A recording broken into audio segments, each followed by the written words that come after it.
എല്ലാവർക്കും എന്റെ പുതിയ വീഡിയോയിലേക്ക് സ്വാഗതം. ഞാൻ ഇന്ന് പോത്തിന്റെ റിബാണ് ഫ്രൈ ചെയ്യാൻ പോകുന്നത്. അതിന് വേണ്ടുന്ന ഇൻഗ്രീഡിയൻസ് ഏതൊക്കെയാണെന്ന് നമുക്ക് നോക്കാം. 3 ആണ് ഞാൻ എടുത്തിട്ടുള്ളത്. ഇത് നന്നായിട്ട് കുക്കറിൽ 5 വിസില് കേൾപ്പിച്ചിട്ടുണ്ട്. നന്നായി വെന്തിട്ടുണ്ട്. ഇതിനി കുറെ മസാല കൂട്ടുകളുണ്ട്, അത് പുരട്ടി എടുക്കുകയാണ്. കുറച്ച് മുളക് പൊടി, കുറച്ച് മല്ലിപ്പൊടി, കുറച്ച് മഞ്ഞപ്പൊടി, പിന്നെ പച്ച കുരുമുളക്, ഗരം മസാല, ഇഞ്ചി, വെളുത്തുള്ളി, കാന്താരി മുളക്. ഇത്രയുമാണ് ഞാൻ പോത്തിന്റെ റിബ്സ് ഫ്രൈ ചെയ്യാൻ ഉപയോഗിക്കുന്നത്. ഇത് നന്നായിട്ട് ഞാൻ ചതച്ചെടുക്കുകയാണ്.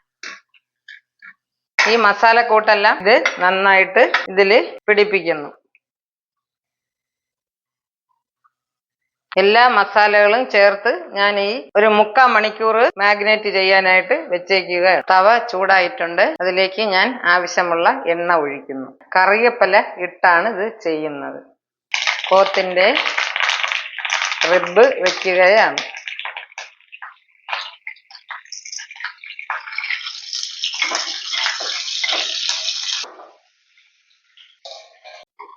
പോത്തിന്റെ റിബ് ഫ്രൈ ആണ്. ഇത് നല്ല ടേസ്റ്റിയാണ്. നിങ്ങൾ എല്ലാവരും ഇതൊന്ന് ട്രൈ ചെയ്ത് നോക്കൂ.